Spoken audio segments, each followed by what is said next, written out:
guys, welcome to free baking class by Elfin. இன்னைக்கு என்ன recipe பார்க்க போகிறோம்னா ஹோம்மேடு சாக்லேட் எப்படி பண்ணுறதுன்னு. அது மட்டும் இல்லாமல் நிறைய பேர் வந்து எனக்கு கமெண்ட்ஸ் பண்ணிகிட்டே இருக்கீங்க.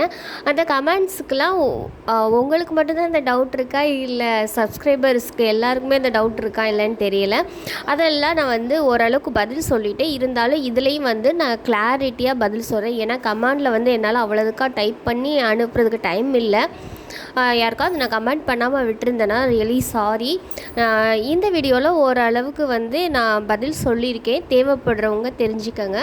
வாங்க வீடியோக்குள்ளே போகலாம்.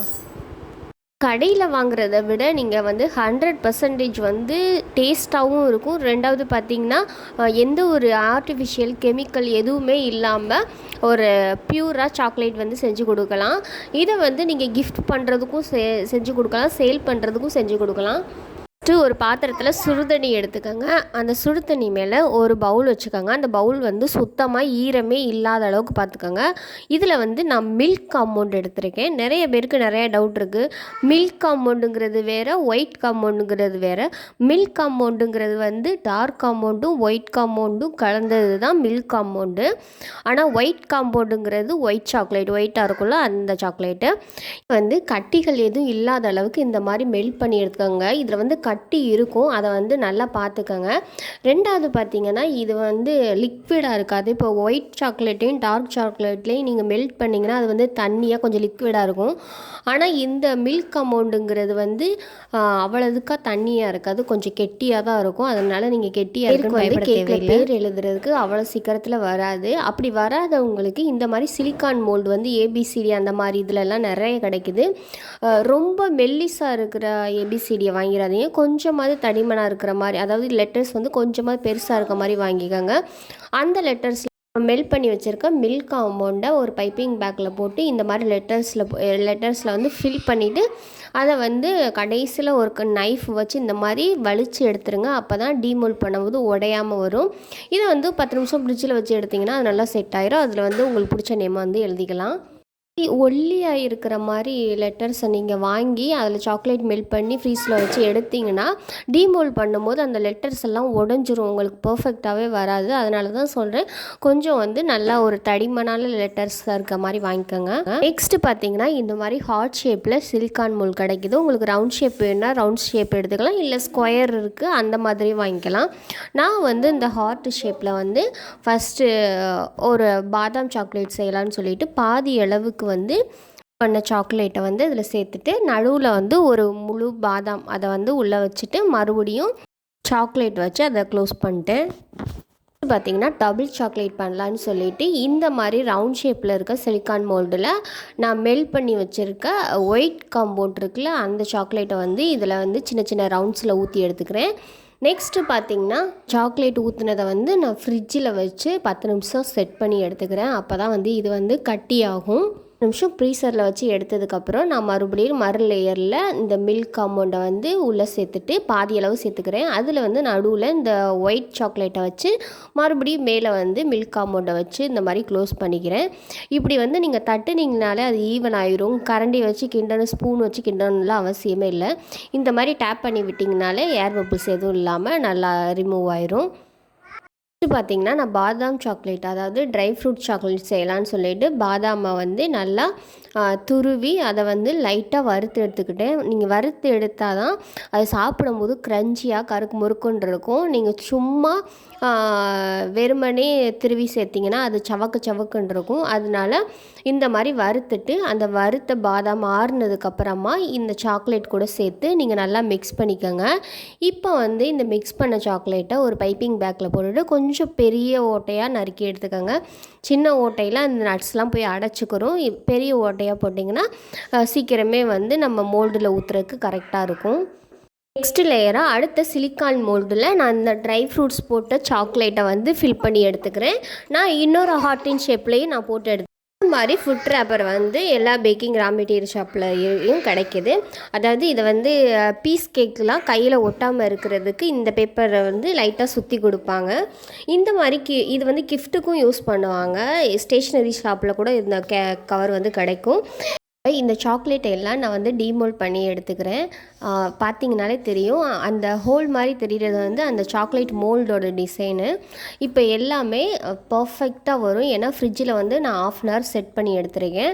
1/2 அன் ஹவர் நீங்கள் செட் பண்ணி எடுத்திங்கன்னா கண்டிப்பாக பர்ஃபெக்டாக உடையாமல் ஷைனிங்காக வரும். 1/2 மணி நேரம் வந்து இந்த சாக்லேட் எல்லாம் கண்டிப்பாக ஃப்ரிட்ஜில் வச்சிங்கன்னா தான் நல்லா செட் ஆகி கிடைக்கும். இது ரூம் டெம்பரேச்சரில் இப்படி இருக்குமான்னு சொல்லி கேட்டிங்கன்னா இருக்கும். ரொம்ப வெயிலாக இருந்துச்சுன்னா லைட்டாக மெல்ட் ஆகுற மாதிரி இருக்கும். ஆனால் கரைஞ்செல்லாம் ஓடிடாது. இப்போ நார்மலாக சாக்லேட்டை நம்ம ஃப்ரிட்ஜிலேருந்து எடுத்து சாப்பிடும்போது நல்லா கட்டியாக இருக்கும். ஆனால் அந்த ஒரு 10 நிமிஷம் ஆனவுடனே கையில் பிசு பிசுன்னு ஒட்டும்ல, அதே டெக்ஸ்சரில் தான் இந்த சாக்லேட் இருக்கும். மெல்ட் ஆகிலாம் போகாது. ஆனால் கல் மாதிரி இருக்காது. அந்த டெக்ஸ்சரில் மாதிரி கொஞ்சம் சதன்னு இருக்கிற மாதிரி இருக்கும். நட்ஸ்லாம் சாப்பிடாத குழந்தைங்களுக்கு நீங்கள் இந்த மாதிரி நட்ஸை வந்து துருவி போட்டு சாக்லேட் பண்ணி கொடுத்தீங்கன்னா கண்டிப்பாக சாப்பிடுவாங்க. சாக்லேட் வந்து ஹெல்த்தின்னு நான் சொல்ல மாட்டேன். ஏன்னா கடையில் வாங்குறத விட நம்ம வீட்டில் செஞ்சு கொடுக்குறது ஓரளவுக்கு ஹெல்த்தியாக அப்படின்னு தோணும். செங்கல்பட்டு சரௌண்டிங்கில் இருக்கீங்களா? உங்களுக்கு கஸ்டமைஸ்டு கேக் அப்படி ஃப்ரெஷ்ஷான கேக்ஸ் ஏதாவது தேவைப்பட்டால் கண்டிப்பாக எங்களுடைய நம்பருக்கு காண்டாக்ட் பண்ணி உங்கள் ஆர்டரை ப்ளேஸ் பண்ணுங்கள். உங்களுக்கு ஹெல்த்தியாக நாங்கள் கேக் செஞ்சு தரோம். பார்த்திங்கன்னா கேள்விகளுக்கெல்லாம் பதில் சொல்கிற நேரம் வந்துருச்சு. சிஸ்டர், வாட்ஸ்அப் குரூப் ஸ்டார்ட் பண்ணி சொல்லி கொடுங்க. கண்டிப்பாக அதுக்கான முயற்சியை எடுத்துகிட்ருக்கேன். கொஞ்சம் வந்து ஃபேமிலி இஷ்யூ, அதாவது குழந்தைங்க 2 பேர் இருக்காங்க. நான் வந்து அவங்களெல்லாம் தூங்க வச்சுட்டு அந்த மாதிரி தான் வீடியோ எடுக்கிறேன். மேக்ஸிமம் நான் கேக் பேக் பண்ணி சேல் பண்ணுறதும் அந்த மாதிரி ஒரு டைமில் தான். இதுக்குன்னு ஒரு தனியாக நான் ஒரு டைம் ஒதுக்குற மாதிரி இருக்கும். அதனால நான் வந்து பார்த்துட்டு உங்களுக்கு சொல்கிறேன். சீக்கிரமே வாட்ஸ்அப் குரூப் வந்து ஜாயின் பண்ணலாம். கேக்கில் வந்து எக் ஸ்மெல் வருது அப்படின்னு சொல்லிட்டு கேட்குறாங்க. அதுக்கு வந்து நம்ம எக் யூஸ் பண்ணி பண்ணுறதுனால வந்து கண்டிப்பாக எக் ஸ்மெல் வரதான் செய்யும் லைட்டாக. ஆனால் அதுக்கு வந்து ஒரு சொல்யூஷன் இருக்குது. அதாவது மில்க் எசன்ஸும் பட்டர் எசன்ஸும் இருக்குது. அந்த 2 எசன்ஸும் நீங்கள் சேர்க்குறனால, ஏன்னா ஒரிஜினலாக நம்ம வந்து எப்போதுமே பட்டர் யூஸ் பண்ணி சேல் பண்ண முடியாது. ஏன்னா வந்து அது வந்து காஸ்ட்லியாக இருக்கும்.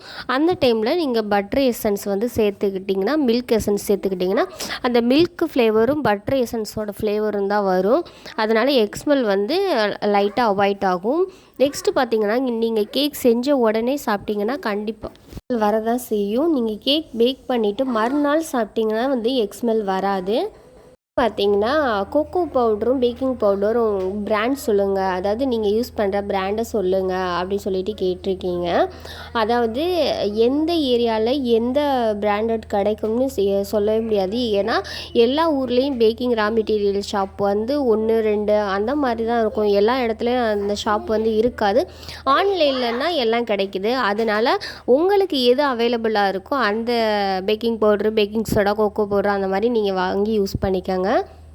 பார்த்திங்கன்னா கார்ன்ஃப்ளவர் மாவு எதுக்கு யூஸ் பண்ணணும்னு சொல்லிட்டு கேட்டிருக்காங்க. கண்டிப்பாக யூஸ் பண்ணணுமா அப்படி சொல்லிட்டு கேட்டிருக்காங்க. கார்ன்ஃப்ளவர் மாவு வந்து எதுக்கு சேர்க்குறதுனா, அந்த கார்ன்ஃப்ளவர் மாவு சேர்த்தா தான் உங்களுக்கு வந்து ஒரு அடர்த்தியான டெக்ஸ்சர் கிடைக்கும். சில பேர் வந்து கேக் பேக் பண்ணுறது நீங்கள் பார்த்துருப்பீங்க, ஹோலாக இருக்கும். அதாவது ஓட்டையாக இருக்கும். அந்த ஹாலோவாக தான் இருக்குமே தவிர்த்துட்டு கேக் வந்து அடர்த்தியாக ஸ்பாஞ்சாக இருக்கவே இருக்காது. அதனால தான் சொல்கிறது, இந்த கார்ன்ஃப்ளவர் மாவு சேர்த்தா அந்த அடர்த்தி வரும் உங்களுக்கு. ஆனால் இதுவே நீங்கள் கார்ன்ஃப்ளவர் இல்லாமல் பண்ணிங்கன்னா அதாவது ஓட்டையாக இருக்கும். எக்ஸாக்டாக சொல்லணுன்னா தேன் கூடை எப்படி இருக்கும் ஹாலோவாக, அந்த மாதிரி தான் கேக் ஃபுல்லாக இருக்கும். ஆனால் கேக் வந்து ஸ்பாஞ்சாக இருக்காது. அதனால தான் நம்ம வந்து கார்ன்ஃப்ளவர் மாவு யூஸ் பண்ணி பண்ணுறது. நெக்ஸ்ட்டு பார்த்திங்கன்னா, நிறைய பேர் கமெண்டில் கேட்குறது, கேக் ஜெல் யூஸ் பண்ணலாமா, கேக் ஜெல் எதுக்கு யூஸ் பண்ணணும், கேக் ஜெல் எப்படி யூஸ் பண்ணணும், கேக் ஜெல் யூஸ் பண்ணக்கூடாதுன்னு சொல்கிறாங்களே அந்த மாதிரி கேட்குறாங்க. நானும் அதை தான் சொல்லுவேன். நான் வந்து ரெஃபர் பண்ணவே மாட்டேன் உங்களுக்கு, நீங்கள் கேக் ஜெல் யூஸ் பண்ணுங்கன்னு நான் சொல்லவே மாட்டேன். ஏன்னா நான் வந்து கூகுளில் சர்ச் பண்ணி பார்த்தப்ப அது வந்து விலங்குகள்கிட்ட சோதனை செஞ்சதில் வந்து உணவுக்குள்ளல், அதாவது செரிமான இரைப்பையில் வந்து கட்டிகள் மற்றும் பொங்கல், அதாவது வளர்கிற மாதிரி ஒரு டெக்ஸ்சர் வருது அப்படி சொல்லியிருக்காங்க. பட் இது ஹெல்த்தியாக நாட் ஹெல்த்தியான்னு கேட்டிங்கன்னா அதை நான் சொல்ல முடியாது. உங்களுக்கு எது சரின்னு தோணுதோ அதை செய்யுங்க. உங்களுக்கு இதை பற்றி மேலும் தெரிஞ்சுக்கணுன்னா கண்டிப்பாக நீங்கள் கூகுளில் போய்ட்டு கேக் ஜெல்லோட சைடு எஃபெக்ட்டுன்னு சொல்லிட்டு போட்டு பார்த்தீங்கன்னா உங்களுக்கு வந்து டீட்டெயிலாக வரும். நான் வந்து யாருக்கும் கேக் ஜெல்லோட ரெசிப்பியை வந்து செய்யுங்கன்னு சொல்ல மாட்டேன். ஏன்னா நம்ம சேனல்லே 2 வீடியோ போட்டிருக்கோம் கேக் ஜெல் யூஸ் பண்ணி. அது எதனாலன்னா, பேக்கரியிலையும் மேக்ஸிமம் பேக்கிங் கிளாஸஸ்லையும் அந்த கேக் ஜெல் யூஸ் பண்ணி தான் ஃபஸ்ட்டு வந்து சொல்லிக் கொடுப்பாங்க. 2வது பார்த்திங்கன்னா கேக் ஜெல் யூஸ் பண்ணி தான் பேக்கரியிலலாம் பேக் பண்ணுவாங்க. அது இப்படி தான் இருக்கும் அப்படிங்கிறதுக்காக தான் நாங்கள் அந்த வீடியோ போட்டோம். ஆனால் நாங்கள் வந்து அதை யாருக்கும் ரெக்கமெண்டேஷன் பண்ண மாட்டோம். மேக்ஸிமம் ஹோம் பேக்கர்ஸ் எல்லாமே packing powder, baking soda use பண்ணி தான் பண்ணுவாங்க. ஒரு சிலர் பேக்கிங் சோடா யூஸ் பண்ணாமல் கேக் ஜெல் யூஸ் பண்ணி பண்ணுவாங்க. ஆனால் நீங்கள் முடிஞ்ச அளவுக்கு பேக்கிங் பவுட்ரு, பேக்கிங் சோடா வச்சு ட்ரை பண்ணுங்கள். கேக் ஜெல் வந்து வேண்டான்னு நான் நினைக்கிறேன். உங்களுடைய விருப்பம் எதுவோ அதுபடி நீங்கள் செலக்ட் பண்ணிக்கோங்க. எங்களுடைய தகவல் உங்களுக்கு பிடிச்சிருந்துச்சுன்னா எங்களுடைய சேனல் லைக் பண்ணுங்கள், ஷேர் பண்ணுங்கள், கமெண்ட் பண்ணுங்கள், சப்ஸ்கிரைப் பண்ணுங்கள். உங்களுக்கு வேறு ஏதாவது தகவல் தேவைப்படுச்சுன்னா கண்டிப்பாக கமெண்ட் பாக்ஸில் கமெண்ட் பண்ணுங்கள். நாங்கள் உங்களுக்கு முடிஞ்ச அளவுக்கு பதில் சொல்கிறோம். இல்லைன்னா இந்த மாதிரி வீடியோவோட எண்டில் வந்து நான் எல்லாருக்கும் பதில் சொல்கிறேன். Thank you for all.